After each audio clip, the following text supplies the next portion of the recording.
Hey loves, welcome or welcome back to my channel. Today guys, I'll be checking out this interesting video from Candace Owens, and it's titled Stop Everything. The media is trying to cover up the explosive Diddy lawsuit. You guys, I'm excited for this. If you're yet to subscribe to this channel, please consider subscribing. And without much ado, let's see what Candace Owens has for us in this video. All right, guys, happy Monday. And oh my gosh, please stop everything. Have you heard about the P. Diddy scandal? The P. Diddy lawsuit, Puff Daddy, whatever you're calling him. And if you haven't heard about it, why?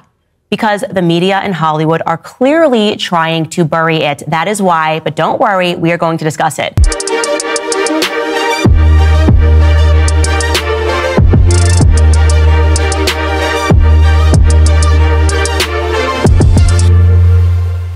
Oh my gosh, where do we begin?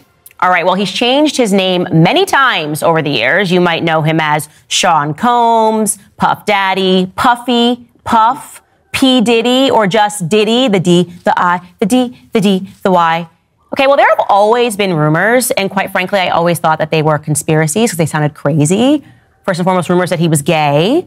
Also rumors that he was behind the killing of his quote-unquote best friend, the Notorious B.I.G., and also that he had something to do with the killing of Tupac.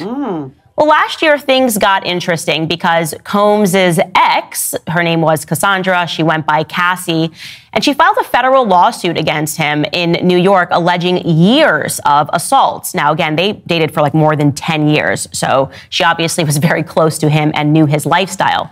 Her lawsuit contained graphic allegations that he raped her in 2018, that he physically abused her, that he intimidated her, that he made her have sex with male escorts while he watched. The lawsuit also alleged that he blew up another artist's car, his name was Kid Cudi, in order to stop him from seeing Cassie romantically when him and Cassie split up. I mean, again, all of this sounds insane if it's true. Well, Kid Cudi thought the accusations were true. He said, yes, that is factually what happened. But of course, Diddy denied those allegations. And he instead came out and said that Cassie was simply trying to blackmail him for $30 million. And by the way, that is plausible, right? We've seen tons of those instances, especially in the era of Me Too. But this one felt a little different because we're like, okay, but she's known you for a very long time. And these allegations are quite weird. But we never got a follow up there because then he very quickly settled with her for an undisclosed amount. And then even more women started coming out saying they were victims of Diddy. And then it seemed like an avalanche. And he issued a very strong statement condemning them for essentially extortion attempts and trying to murky his name. So again, you don't know what's real. You don't know what's not until this recent lawsuit. And this one's different, guys. A man named Rodney Jones has come forward to sue Diddy. And this is not your average lawsuit. I will say right now, many lawsuits are in fact frivolous. I have fought and won frivolous lawsuits. This person, however, his name is Rodney Jones. He lived, traveled, and he worked with Diddy as a producer. And he is alleging that he has hours upon hours of recorded footage and pictorial evidence, which has been included in this document to support his claims. And I have to say these claims seem very credible. Now, to be clear, Rodney, also goes by Lil Rod, is suing Diddy and others, we're going to get to who those others are, for $30 million, claiming that he was subjected to sexual misconduct for the duration of the production process of an album. It is a 70-page lawsuit that has been filed in the Southern District of New York. And he is claiming that while working on the album and living with Combs in New York, California, Florida, other locations, that Diddy repeatedly groped him, touching his, I'm sorry to say this, guys, his anus and his crotch without consent, and attempting to groom him into accepting a homosexual relationship by showing him explicit videos of others in Hollywood. Yes, they have named other artists, claiming that homosexuality was a normal practice in the music industry. He's also claiming that Diddy would walk around the house naked and force him to watch him shower, and is alleging that he went forward and told Diddy's chief of staff, Christina Karam, about this. And Christina came back to him and said, well, you know, Sean will just be Sean.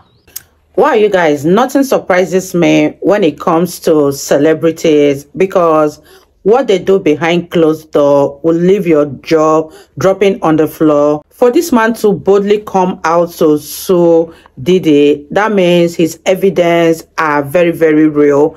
Let me know what you guys think about this in the comment section down below. We all know that Diddy has been having a lot of allegations against him. And I hope that one day someone will bring him to book, because it seems as if all of these allegations are just mere allegations and nothing is being done about it. I am so tired of hearing about Diddy and what he has been doing to people without him being brought to book. Let me know in the comment section what you think about this, and let's continue watching, you guys.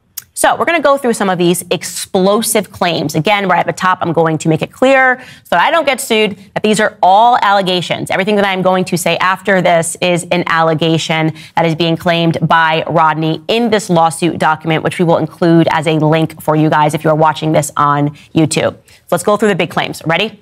Number one, this is perhaps the biggest claim, is that Diddy and his son murdered someone in plain daylight and got away with it. That there's apparently a man that they know, that everyone who works with Diddy knows, that they can call and they essentially will get everything cleaned up. And they're implicating the LAPD in this madness because they produced fake reports. And he's got some real good evidence to back up these claims. He says that one evening during a camp that they were running with several musicians, Mr. Combs and Jay Combs were in a heated conversation with somebody named G. And while this conversation was moved out of the studio and into a restroom that was adjacent to where Jones was sitting, he heard approximately 2 feet away from him again, Mr. Jones is the producer that's suing him, gunshots suddenly ringing out. He recalls hearing multiple gunshots. Mr. Jones immediately went into a state of shock and fear that he would be shot next. He genuinely believed that he would be shot through the door due to how close he was. After the shooting ended, a crowd gathered around the restroom. When the door finally opened, Mr. Combs and his son exited. G was lying on the restroom floor in a fetal position, holding his stomach and bleeding out of his leg and his hip area. Everyone stood around and looked up at him. Frustrated by the lack of aid that was being provided, Mr. Jones, the producer that's suing again, dropped everything, ran to the guy, and immediately began placing pressure.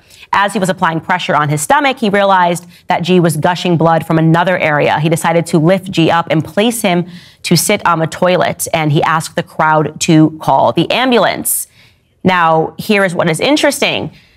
The ambulance does arrive, and Mr. Combs, according to Mr. Jones, Diddy gives strict instructions to inform the police that he had nothing to do with the shooting.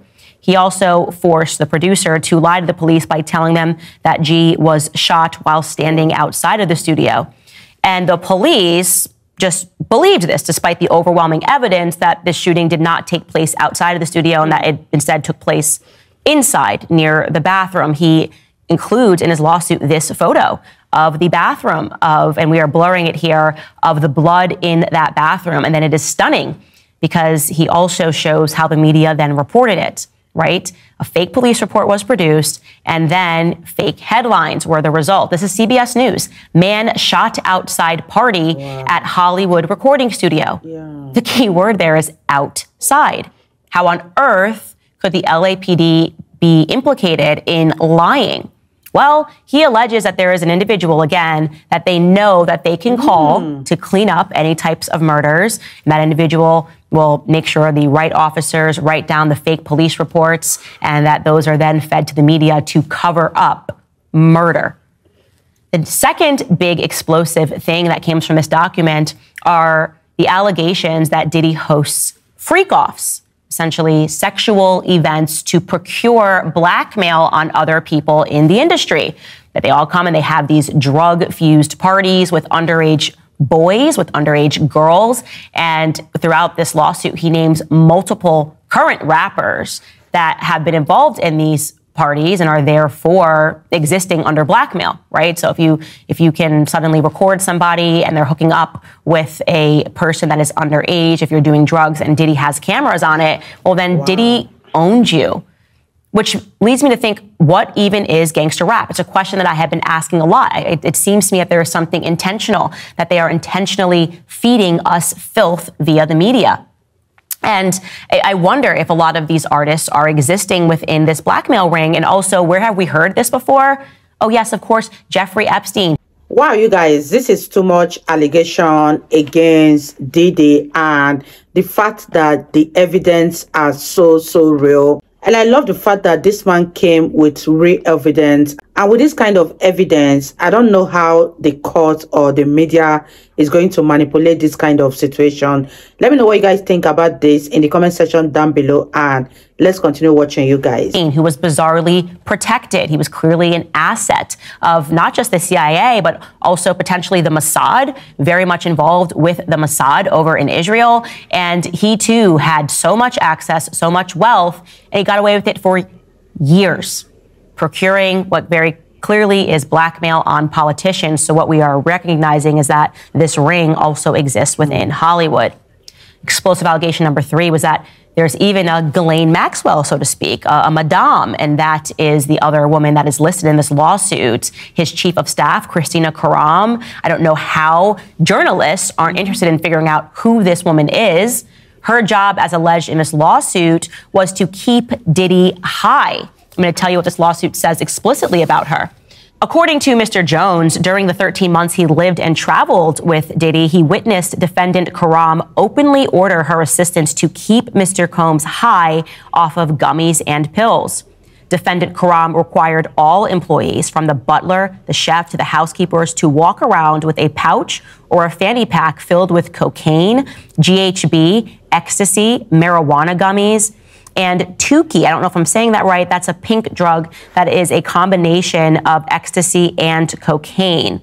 It was important to the defendant Karam to have Mr. Combs' drug of choice immediately ready whenever he asked for it.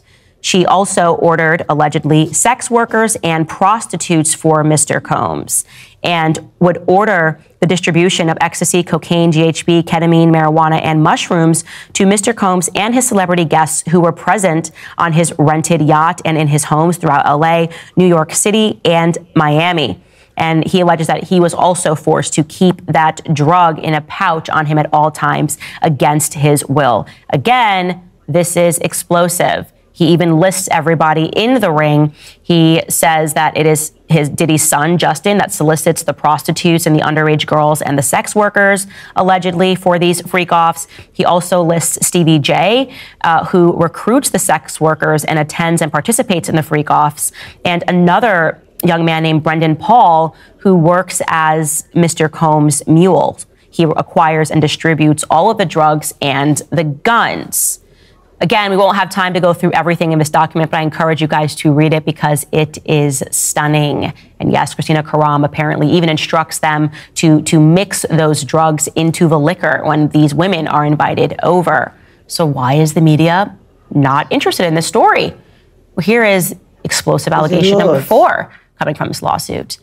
That the person who sits at the top of this ring potentially is Sir Lucian Grange. He is the CEO of Universal Music Group.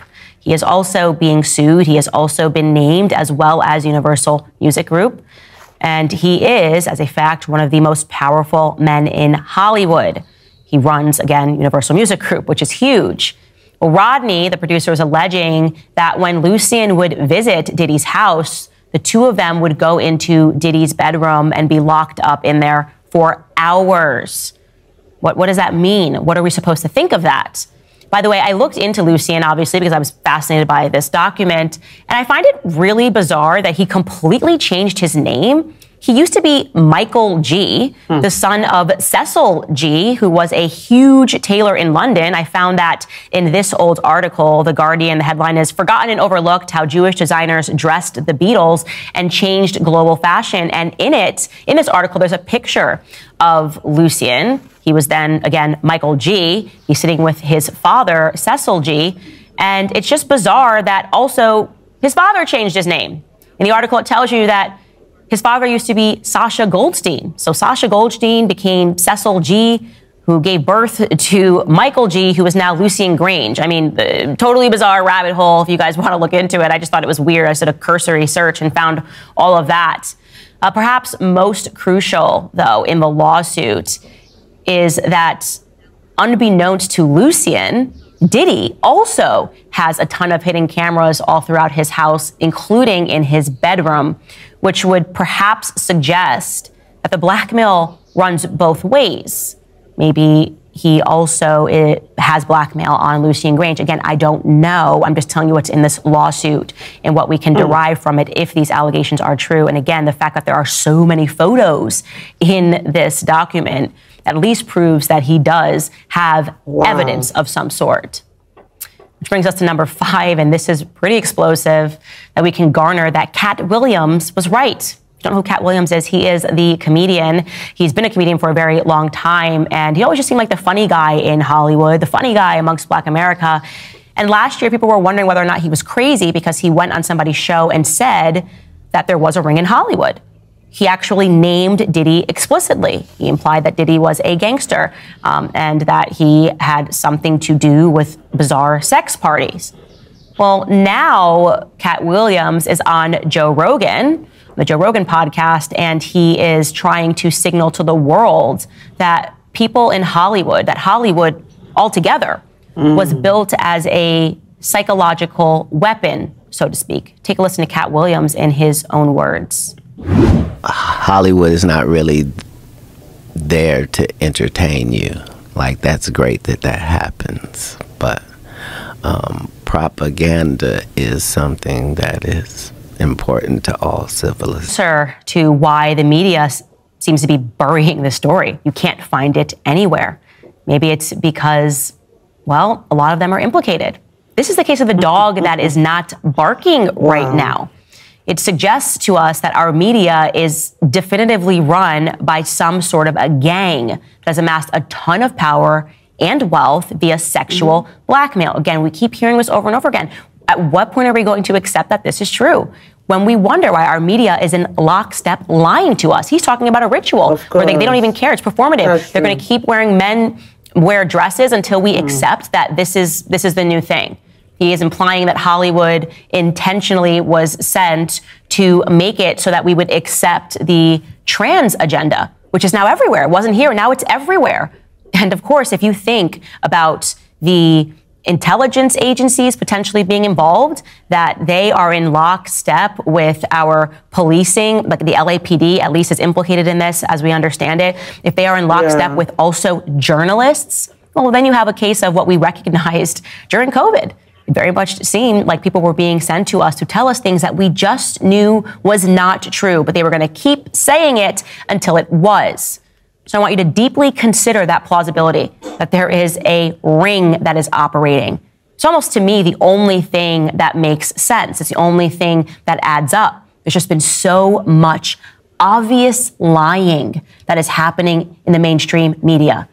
There has just been so much in terms of the demonic and overtly sexual agendas that are being packaged for children. And I have said this for a while, and it's very clear to me that we are all being groomed as a society to accept pedophilia. That they're just going, this is totally fine. That seems to be coming down the pipeline.